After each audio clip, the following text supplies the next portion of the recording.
Hello, I'm John Rossi, a touring drummer with a love of all things animal. When I'm on the road, I visit as many zoos, aquariums... Hey, wait a minute. What's going on?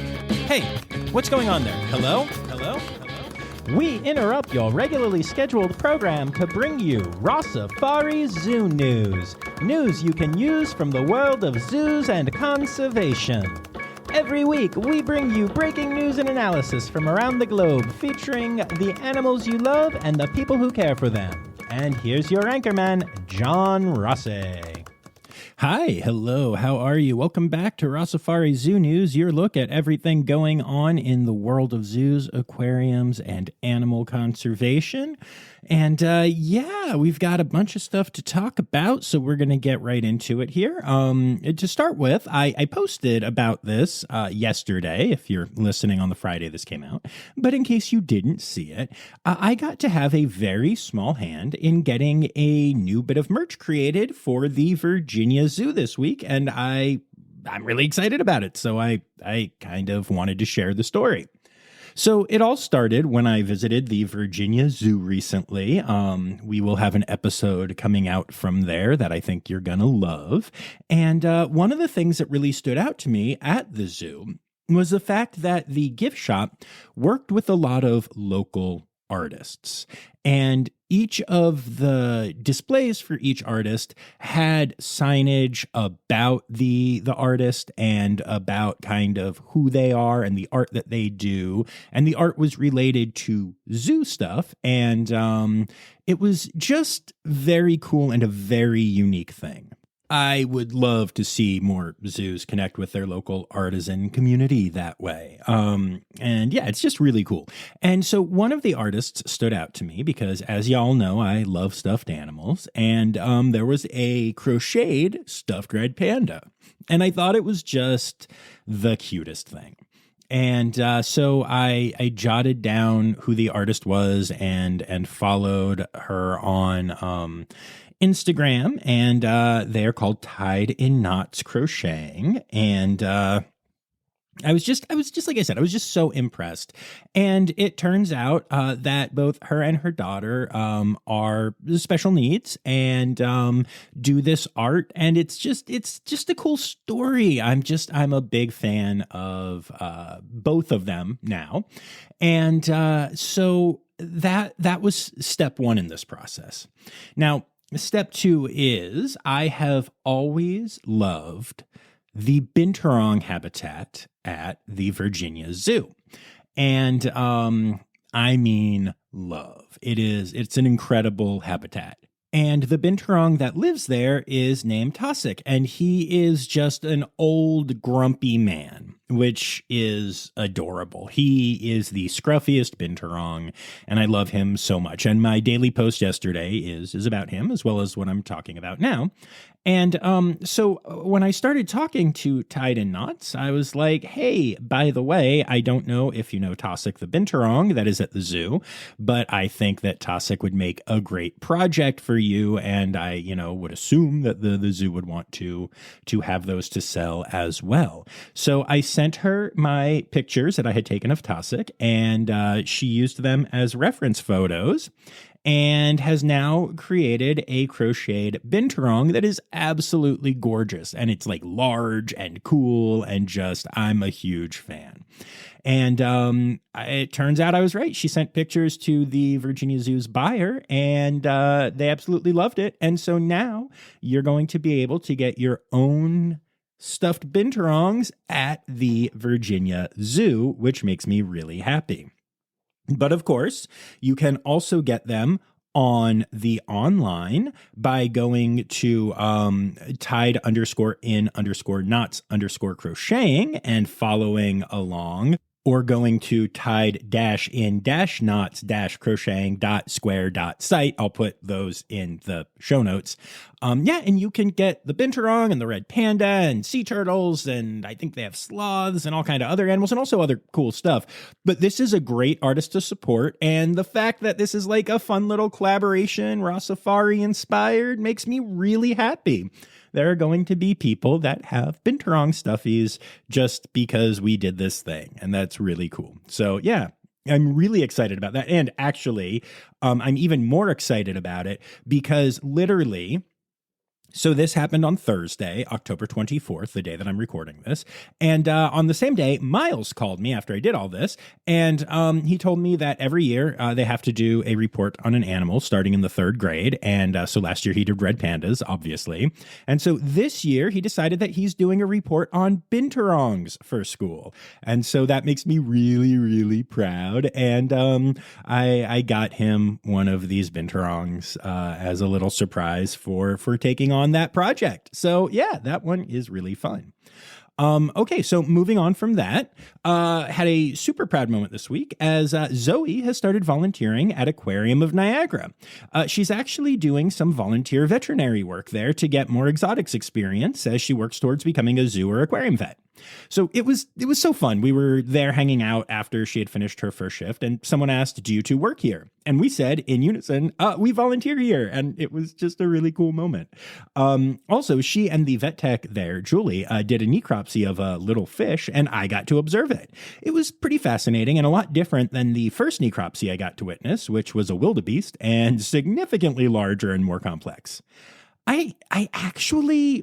I like being in the necropsy room.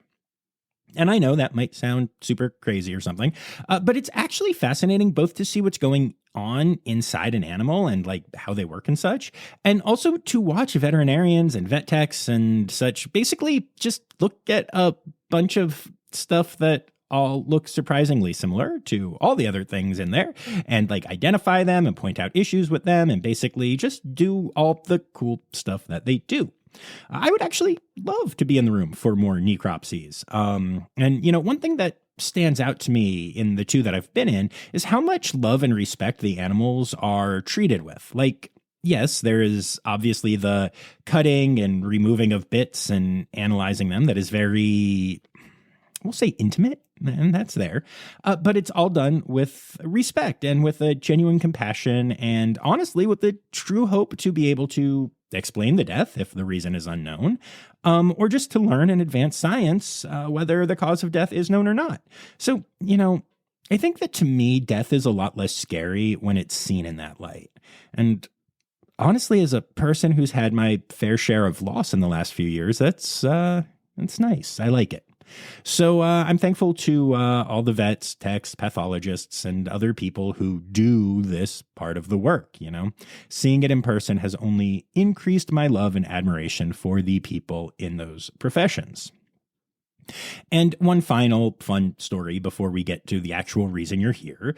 I've recently started saying the word zoo instead of other places, like completely by accident. I'm not doing this to be cute.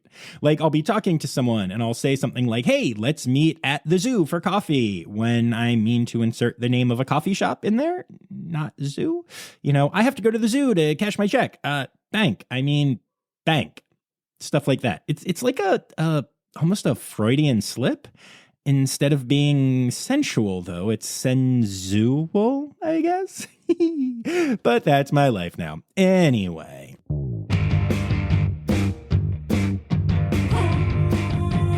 Time for Zoo News. Time for Zoo News. All right, we'll be back after this quick break. Did you see the Colombian government is spending almost $4 million to relocate Pablo Escobar's hippos? In Brazil, a school of piranha attacked and injured at least 8 people at a beach resort. First fatal mountain lion attack in 20 years in California. Hey, it's me, Forrest Galante, wildlife biologist. You may have seen me on Joe Rogan's podcast or my various TV shows like Extinct or Alive or Shark Week. So join me and my friends as we break down animal news from around the world and discuss all things wildlife. Click here to unlock these animal mysteries.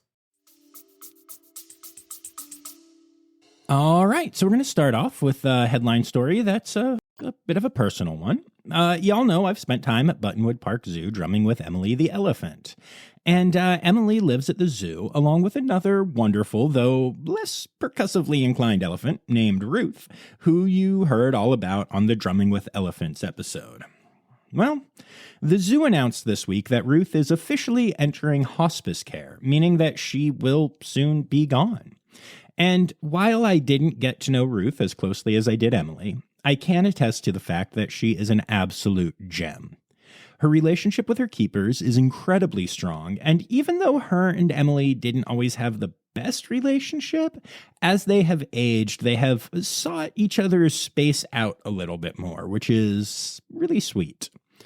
But what makes this more than just a normal announcement is that it yet again illustrates how the internet has some people that just can't help themselves when it comes to comments and aggression online.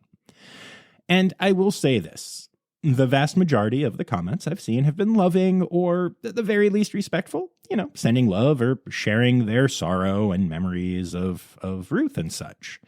But some of the people feel this is a great time to go off on the fact that Emily and Ruth haven't been moved to an elephant sanctuary or to share their belief that the animals are not well taken care of or whatever.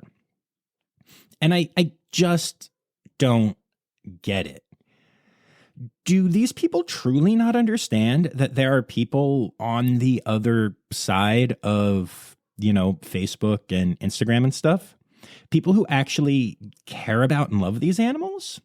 I'm surprised this hasn't happened before, honestly, but I got into it with the leader of a group known as the Friends of Ruth and Emily on Facebook over their comments. Now, this is a group that has existed for a while that hates all zoos, that's their words, and people from it will literally go to the zoo and verbally attack keepers or try to tell guests that the zoo is evil and they are mistreating Emily and Ruth. Now, I learned about these people when I first went to drum with Emily because some of the staff there was worried that someone from the group would show up and ruin the experience, but it has not happened when I've been there, which is nice, in part because I'm very defensive when it comes to not me, but people and animals I love, so I don't know how well I would have been able to be chill. But yeah, I'm honestly surprised that with all the viral stuff I've had happen with Emily, that I haven't clashed with this group before now. But I kind of attribute that to them not actually being particularly vigilant or good at what they do, to be honest. That's my take, but that is my take. And the argument that we had briefly online certainly leads credence to that belief. And the thing is, I don't actually have a problem with people thinking that elephants shouldn't be in zoos or whatever. I disagree, but that's fine. I disagree with a lot of people about things and am able to have civil conversations and even learn from their point of view and hopefully have them learn from mine. I've talked about it on here before, but I'm regularly pleasantly surprised at how often nasty comments on social media turn to fruitful discussions as I talk about zoos and conservation and stuff. But when people use gross tactics and try to hurt people over their disagreements, then, in my opinion, they lose the right to civility because they're not being civil. I know the people who care for Ruth and Emily. I've been behind the scenes with them and inches from them as they interact with their animals. I've watched the passion and expertise they have for these two girls, and I've seen how much the girls love them and light up when they are around them. I've seen it firsthand, I've also talked to independent experts about the situation the two girls are in, and those experts believe it is in their best interest to stay at the zoo for a variety of reasons. And now Ruth is going to be leaving us soon. And the zoo has announced that Emily will be staying at the zoo as a solo elephant. Which, to be clear, I know that is something that the AZA usually does not allow and is also not something I'm normally a fan of. But I know Emily and I know her personality and I know how poorly she has done with other elephants in the past. So I actually think this is probably an example of, the welfare of an individual being considered over just saying, oh, this is what a species needs, because that's what people who care for individual animals need to do, right? So yeah, I'm not gonna lie though, I'm scared. I'm scared for what the zoo is going to face when they already have protesters and misinformed people who will now have a solo elephant to, in their minds, try to save. I'm scared for the keepers who are going to have to face the same attacks, if not more amplified ones now, all while saying goodbye to an animal they love with their whole hearts. And I'm not going to lie, while I do believe it is in the best interest of Emily to stay at the zoo, I do worry about her being a solo elephant because they are a social species, and even if all indications are that it is in her best interest, the truth is it's not like she can use her words to tell us that's what she wants. Which is why, at the end of the day, I trust the experts and I trust the people who care for her. And I know the people there well enough to know they are doing what they believe is in her best interest. And I am sure they are right. And unlike other people, they are doing that in a way that considers the welfare of all involved and aren't losing their own humanity in the service of their mission, which I fear I don't personally believe is true of the other side. And, you know, this is going to be an interesting time for that zoo. And I'm here to support them. And I know y'all are as well. And it's going to be tough to say goodbye to Ruth. And the other thing that I've learned from all of this is that when this announcement comes down for Emily, I am not going to be okay. So I'm actually really glad I'm figuring that out now and can kind of gird my loins about it. That elephant has meant the world to me. And even just thinking of Ruth, just the other one in the other woman in my life up there, leaving the world is painful for me. But yeah, I'm not looking forward to that one. All right. Well, that was our headline story. And sorry, it got kind of melancholy, but, we try to be real on here. But hey, that brings us to our births for the week. And we only have a couple. I figured we're gonna shift the tone a little bit here because I figured we were done with red panda births for the year, but I was wrong. The Exmoor Zoo has announced that 2 baby red pandas were born there this summer. Shifumi and Pan are the parents, and they gave birth to twin female pandlets this summer. The zoo just now announced the births, even though the cubs are already big enough that they're out running around on their habitat with mom. I've actually had people reach out and say that they saw them, which is kind of cool. These are the first cubs born to the pair, and mom has done a great job with them from the start. So, pretty awesome to get to report that, at the end of October. Altina Wildlife Park in Australia has welcomed 2 maned wolf pups to the family, named Muchacho, which means little man, and Anahi, which means both beautiful like a flower and immortal. Pretty cool juxtaposition of names there. Both pups are from a very important genetic matchup, so represent a huge hope for the species. Muchacho is boisterous and confident, constantly wrestling and playing.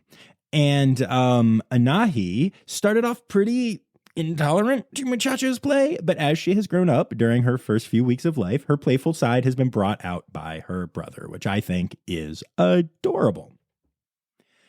The Potawatomi Zoo is officially home to a new female Maasai giraffe calf. Born to mom Zinzi, the little one is healthy and doing very well. Zinzi actually arrived to the Potawatomi Zoo pregnant, so the dad isn't part of the herd there, which is pretty interesting and kind of cool. So congrats to the Potawatomi Zoo, which is possibly my favorite zoo name to say. And then last in births this week, the Sydney Zoo has announced the birth of 4 meerkat pups, or meerlets. These little ones join an already large mob that is thriving, so congrats to the Sydney Zoo. And then, of course, that brings us to the other side and the deaths for the week. And it starts off with a tough one. It is time to say goodbye to another Matschie's tree kangaroo. The Santa Fe Teaching Zoo in Florida has announced the passing of Eki, the male tree kangaroo that called the zoo home. It turns out that Eki had a deflated heart, which made it hard for the organ to pump enough blood for him to meet his bodily needs. He leaves behind his mate Adelaide and their new Joey, who has just started poking out of mom's pouch. Eki was an absolutely beautiful tree kangaroo and will be greatly missed. And that wasn't the only loss suffered by the Santa Fe Teaching Zoo recently.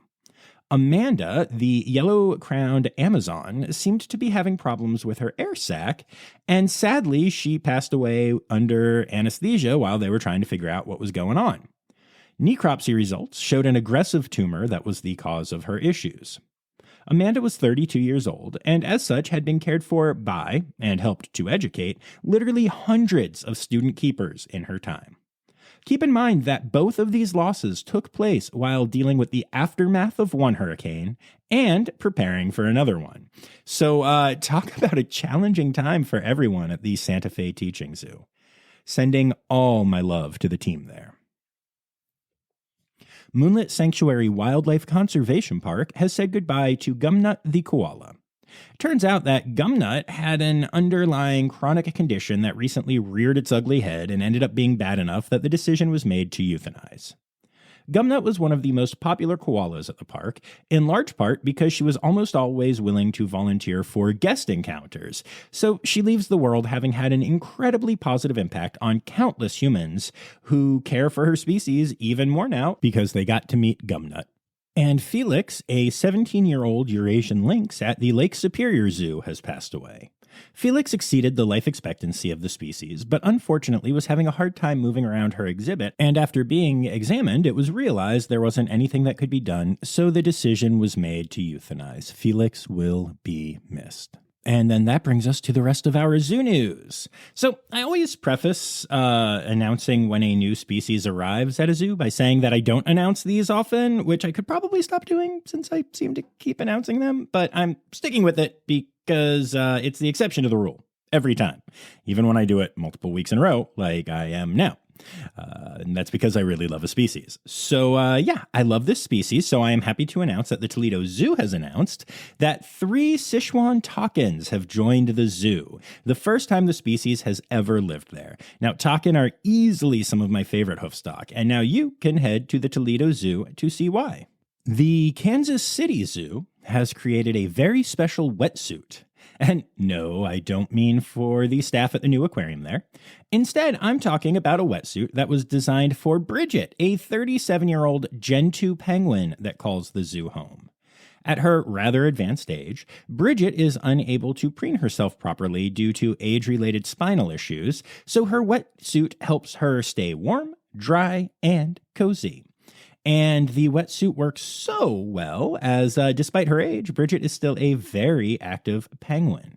And this is just the latest example in a long stream of examples of just why I love the Kansas City Zoo so much. It is the number one facility I've not been to that I want to get to, and they constantly impress me, which is impressive given that I do this a lot, you know? So yeah, very cool story. The ZAA recently had their annual conference at the Columbus Zoo, and they announced the accreditation and reaccreditation of multiple facilities. Continuing accreditation are the Dakota Zoo, Jungle Island, Washington Point Zoo, the Fort Worth Zoo, Lion Habitat Ranch, Mill Mountain Zoo, and the Natural Bridge Wildlife Ranch, which is not the zoo in Natural Bridge that has had all kinds of issues lately. Newly accredited facilities include Animal Ark, Safari West, Timvati Wildlife Park, the Natural History Museum of Los Angeles County, Safari North, and the Hattiesburg Zoo. Congrats to all. Zoos Victoria have been using an application known as Moth Tracker to track sightings of bogong moths in Australia.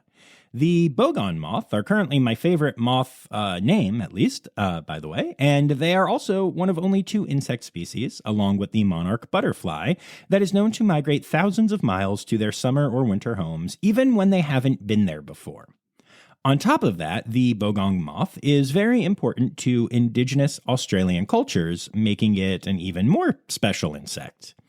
Now, unfortunately, recent studies indicate that the moth is undergoing a major decrease in population, and they haven't really provided a concrete answer as to why yet. So that's why Zoos Victoria is using Moth Tracker to ask citizen scientists to report moth sightings, to hopefully start to get a better understanding of the population and how best to serve and to save it. I love when zoos take on cool conservation projects like this, especially when they incorporate citizen scientists in the process. And speaking of zoo-based conservation efforts, the Toronto Zoo has announced the birth of 13 Vancouver Island marmot pups this year as part of their reintroduction program.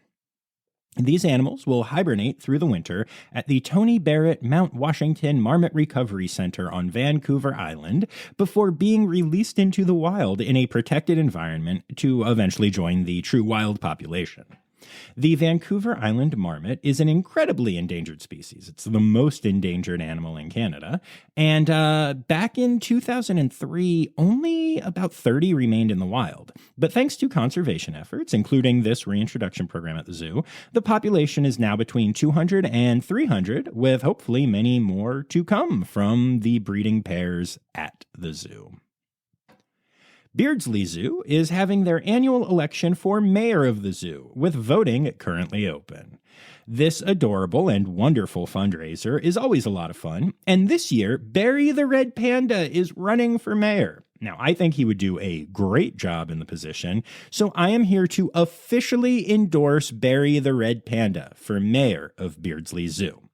I have spent time with Barry, and I genuinely believe he has the right personality for the position, and I think he will do a great job. So please consider going and voting for Barry by checking out the socials of Beardsley Zoo. There's also a direct voting link that I will include in the show notes this week. The Detroit Zoo has announced a $20 million expansion that will cover 7 acres and include stingrays, bamboo sharks, and a 14-foot-high canopy walkway that will allow people a new view of the area around the exhibits. The new area is called Discovery Trails, and the design of the area is based around visitors getting to interact with animals in new ways. A lot of the exhibits will feature hands-on components to truly help connect people to wildlife, and I can't wait to see how the construction develops and eventually, see the new exhibits there. And then last but not least, in zoo news this week, a self-proclaimed animal expert on TikTok recently had a video go viral to the tune of 1 million views or so. And in the video, he claimed that an animal that lives at the Cincinnati Zoo isn't a real animal, but is in fact a hybrid created as a genetic anomaly by the zoo. That animal was, of course, an okapi. And while I assume the video was done in jest, many people actually seemed to believe it, to the point that multiple fact-check sites felt the need to fact-check the video. So, I don't know if I'm more annoyed that the video went viral and people believed it, or if I'm more annoyed that I'm not the one who posted a faux copy video and had it go viral. This has been my dumb joke for years now, and honestly, it never occurred to me to try and turn it into a thing outside of our community. Of course, I also wouldn't want to have misled people, but I do like to think that my take on it, which is not that it's some weird genetic thing done by a zoo, but that they're electronic and made by Disney, would have been, people would have been less inclined to actually believe my dumb joke. But honestly, I don't know. Maybe as a conservation educator, I shouldn't be out there spreading falsehoods to the general public. To all of you that listen, we can have fun, and I get that, and that's why you know that okapis are not real. They were created by Disney. I don't care. Even my own experience meeting one has faded to the background. Faux copy forever. Stereotypical animal podcast theme song. Here to bring you to conservation news. All right, so we have a few interesting stories about rhino conservation this week, and we're going to start with a really good one. The rhino population in northern India has grown 5-fold as poaching has dropped 86% since 2016. In total, the population has grown from 600 in the 1960s to over 3,000 rhinos today, which is credited to the conservation efforts made in country. The population increase since 2016 in particular is credited to anti-poaching measures taking off and having a huge effect. Now, this is a huge success for rhino conservation, and that makes me really happy, but there is something that makes me chuckle with this story. I feel like every single story I do about rhino conservation has insane numbers. It's never like rhinos in Area A have seen a 3% population increase, or 2 more rhinos were born in place B than were born there in the 2 years previously, which is what so much of the conservation news stories I share in general look like. It's a long game and a slow process. But instead, with rhinos, it's always huge swings, both the good and the bad. In this case, the population has grown 5-fold in 8 years. That's amazing, especially for megafauna. And then other times it's been stuff like poaching has doubled in 3 years or whatever. It's always huge numbers. And I point that out partially just because I'm a nerd and I find it to be an interesting trend, but also because I wonder if there is a reason for that. Is rhino conservation done differently, or is the battle between the good guys and the bad guys here so much more drastic with that species than with others? I don't have the answer, but I'm curious if any of you listening have thoughts on it, and if I ever have any free time, I might even try to look into it further. But we all know how much free time I have. But yeah, that's not all for rhino conservation this week. And this is another one that if anyone has any thoughts on, I'm curious to hear them. A San Francisco-based startup named Pembient is using biotechnology to use 3D printers to create fake rhino horns that match real ones in their genetic makeup.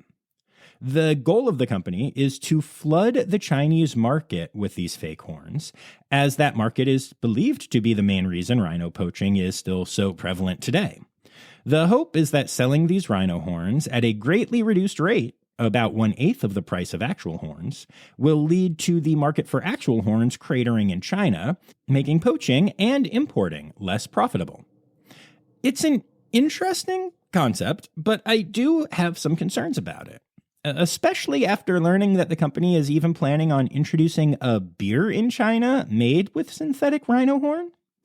I'm not entirely sure what the plan is with the beer here, but I assume it's to show that their synthetic rhino horn is as good as regular horns, I guess. So, on one hand, I think the first part of the plan is interesting. Flooding the market with synthetic rhino horn could arguably tank the market price of the true thing. But if you're selling it at a reduced rate, then won't it be easy for connoisseurs to tell the fake rhino from the real rhino because of the huge price discrepancy? That could actually lead to real rhino horn being seen as even more of a status symbol, which could drive the price of the real thing up. Then, on top of that, there is the concern about making synthetic rhino horn more accessible to a larger population because of the lower price, which could then get those people interested in pursuing the real thing once they get a taste of the cheaper synthetic version. Kind of the whole, hey kid, the first hit's free tactic that you hear about from drug dealers.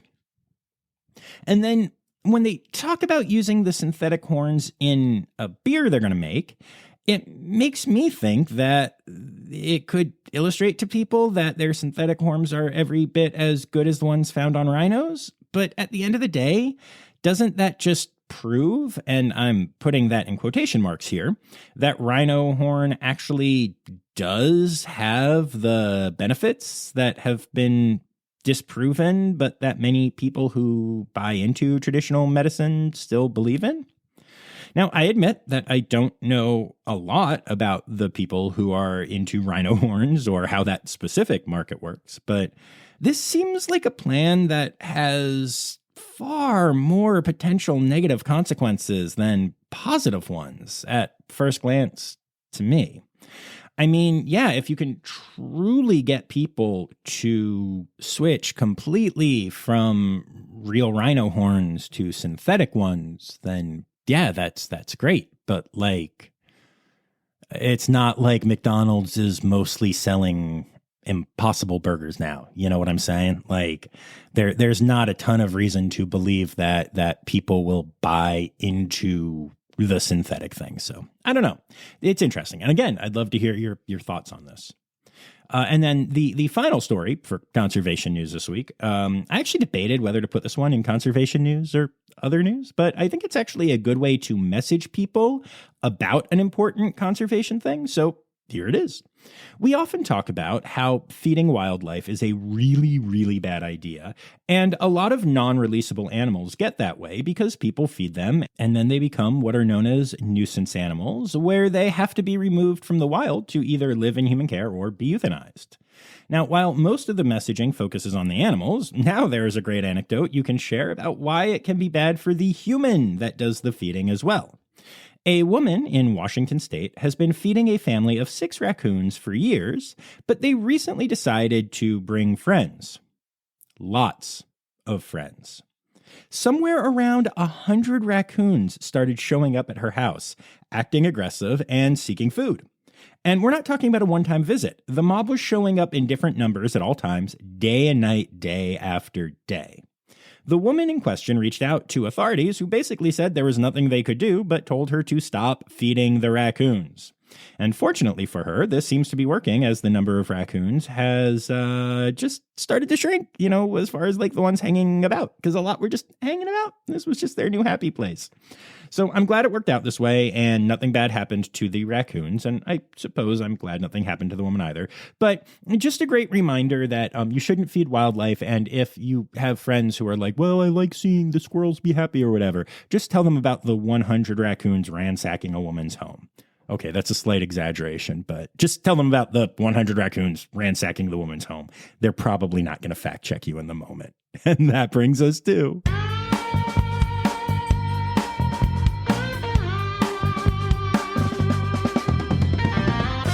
In other news, we often talk about how humans coming up with creative ways to live with wildlife is super important to eliminating, or at least minimizing, human-animal conflict. Well, a man in Vancouver has come up with a particularly interesting idea that's working well for him. After a local bear started smashing a hole into his fence, he installed a bear-sized doggy door. It's large enough for a bear, but heavy enough to keep other wildlife out of his yard.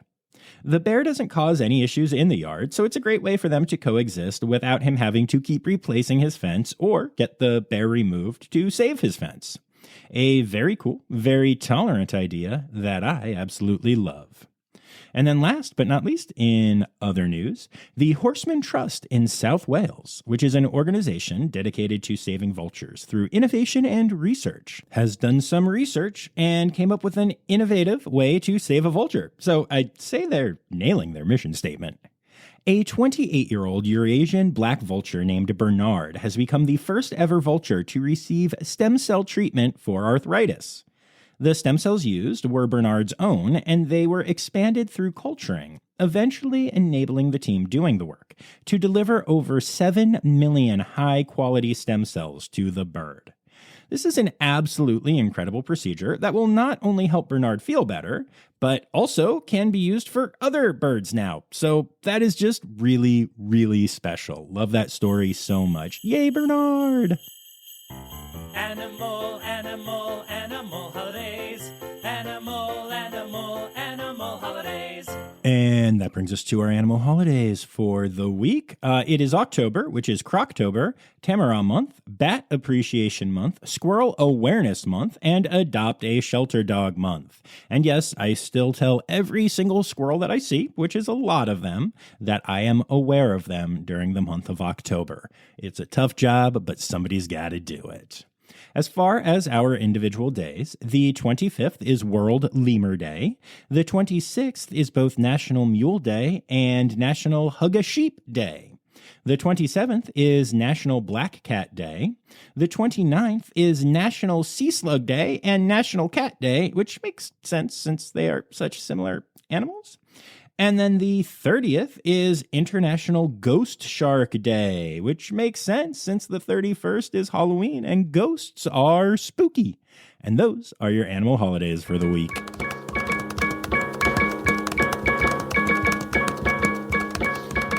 Alrighty, folks, there you have it. Another episode of Rossifari Zoo News. I'd like to take a moment to say thank you to my Red Panda level patrons, Dr. Laura Shank, Dr. Stephen Williamson, Barbara Bennett, Jenny Owens, and Kevin Williams.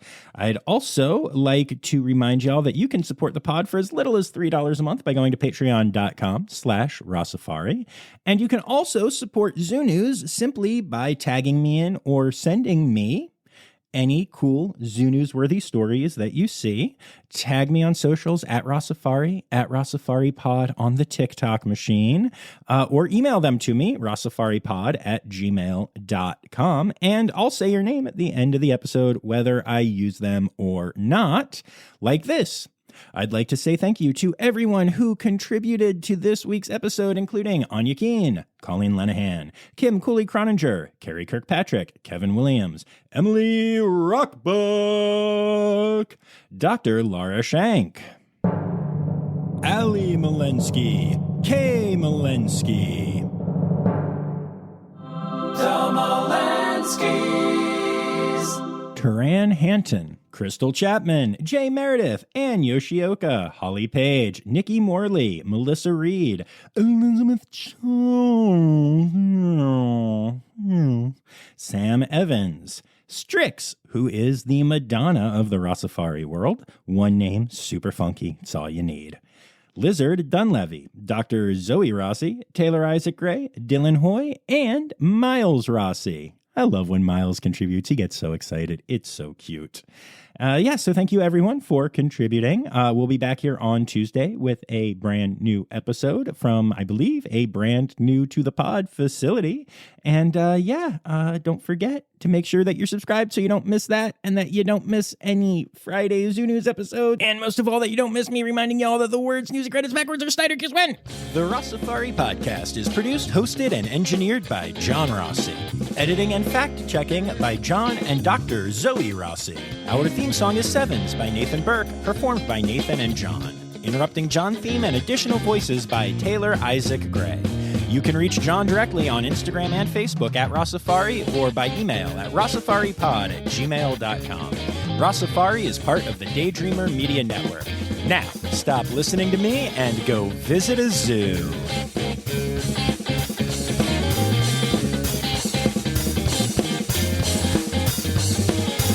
And then they become what are known as nuance. It's nuisance.